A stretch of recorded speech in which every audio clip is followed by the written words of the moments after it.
A millionaire widower followed his nanny after work. What he discovered changed everything. The evening lights of downtown Portland cast a gentle glow as Nathan Cooper watched from his office window, 23 floors above the bustling streets.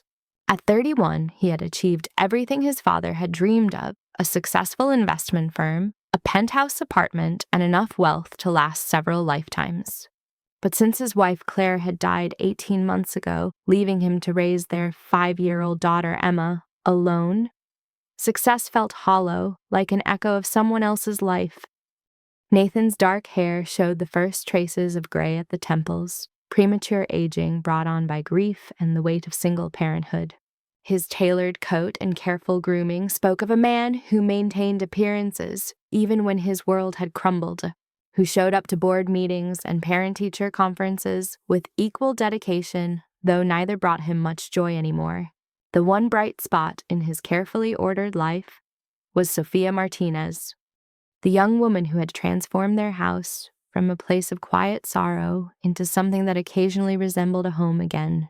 At 26, Sophia possessed the kind of natural warmth that made children feel safe and adults remember what it was like to smile without effort.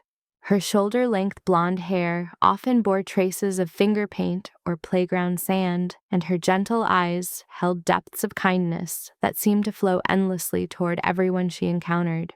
Sophia had been caring for Emma for 8 months now, and Nathan had watched with amazement as his daughter slowly emerged from the shell of grief that had enclosed her after her mother's death.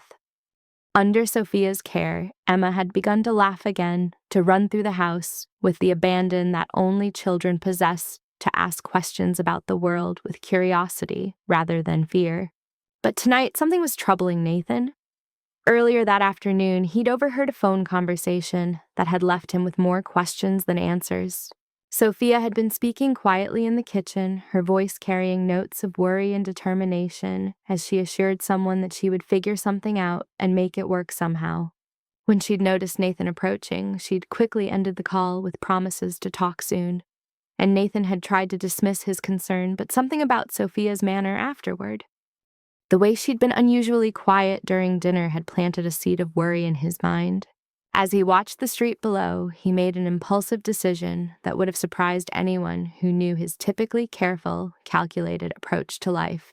When Sophia left the penthouse that evening, carrying her worn brown bag and wearing the pink sweater that Emma always said made her look like a fairy princess, Nathan found himself following at a distance. He told himself he was being protective, looking out for someone who had become invaluable to his family's well-being. But deeper down, he suspected his motives were more complex. Driven by a growing awareness that Sophia had become far more than just Emma's caregiver, Nathan followed Sophia's road through the city, staying far enough behind to remain unnoticed. She took the bus to a neighborhood he rarely visited, an area where the buildings were older and the streets less pristine than the polished downtown district where he conducted his business. As twilight deepened, Nathan watched Sophia enter a modest community center, its windows glowing with warm light against the evening sky. Curious now, beyond any reasonable explanation, Nathan approached the building and found himself looking through the large windows that faced the street. What he saw inside stopped him completely, rooting him to the sidewalk as understanding washed over him in waves. Sophia stood in the center of a large room, surrounded by elderly residents of what was clearly a senior living facility. She was leading them in gentle exercises, her movements slow and deliberate, as she helped an elderly man with a walker maintain his balance. Her face radiated the same patience and care she showed Emma, but here it was magnified, extended to encompass an entire room full of people who clearly adored her. Nathan watched as Sophia moved from person to person, adjusting someone's posture, offering encouragement, helping a woman in a wheelchair participate in the modified movements. The residents' faces lit up when she spoke to them, and Nathan could see the genuine affection that flowed between them. After the exercise session ended, Nathan continued to observe as Sophia helped serve dinner, sitting with residents who appeared to have no other visitors, listening intently to stories and sharing what appeared to be hearty laughter over shared memories. She moved through the dining room like a daughter visiting beloved grandparents, stopping to brush an elderly woman's hair, helping a man who struggled with arthritis cut his food, ensuring that no one sat alone. As the evening progressed, Nathan understood, with growing clarity, why Sophia sometimes seemed tired during her early morning arrivals at his penthouse, why she occasionally declined his offers to pay for expensive outings with Emma, why she wore the same few outfits in careful rotation. She was volunteering her time here, giving hours of unpaid service to people who needed exactly the kind of care she provided so naturally. When Sophia finally emerged from the building near Nine-Izuruwari, Nathan quickly stepped into the shadows, his mind reeling with questions and a profound shift in perspective. He made his way home, slowly processing what he'd witnessed and its implications for everything he thought he knew about the young woman who had become so central to his daughter's happiness. The next morning, Nathan found Sophia in the kitchen, preparing Emma's breakfast with her usual cheerful efficiency. Emma chattered happily about her plans for the day, while Sophia braided her hair with gentle precision, the domestic scene so peaceful that Nathan almost hesitated to disturb it. "Sophia," he said quietly, accepting the cup of coffee she handed him with her customary thoughtfulness. "Could we talk for a moment after Emma leaves for school?" Something in his tone must have concerned her because Nathan saw a flicker of worry cross her features. "Of course, Mr. Cooper. Is everything all right?" After Emma had been deposited at school, with hugs and promises about afternoon activities, Nathan and Sophia sat in his living room, overlooking the city. The morning light streaming through the floor took ceiling windows, highlighted the care lines around Sophia's eyes, the subtle signs of someone who gave more of herself than she kept in reserve. "Sophia, I need to ask you something, and I hope you'll trust me enough to be completely honest." And Nathan watched as she straightened slightly, preparing herself for whatever difficult conversation was coming. "Last night I followed her after work." Nathan continued, watching her eyes widen with surprise. "I saw you at the senior center. I saw what you do there, how you care for those residents, how much they clearly mean to you." Sophia's cheeks flushed with embarrassment. "Mr. Cooper, I can explain. It doesn't interfere with my work here. I promise. I would never let anything." "Sophia, stop." Nathan's voice was gentle but firm. "I'm not concerned about your work here. I'm concerned about you." "How long have you been volunteering there?" 3 years, she said quietly. "Since I moved to Portland. I started going because my grandmother lived in a place like that before she passed. And I remembered how much the volunteers meant to her. These residents, some of them don't have any family left, or their families live far away.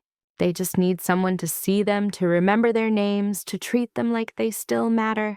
Nathan felt something shift in his chest, a recognition of depth and character that went far beyond what he'd already observed. "And you do this every evening after working here all day?" "Not every evening," Sophia said, clearly uncomfortable with the attention. "Just Monday, Wednesday, and Friday and Saturday afternoons." It's not a big deal, Mr. Cooper."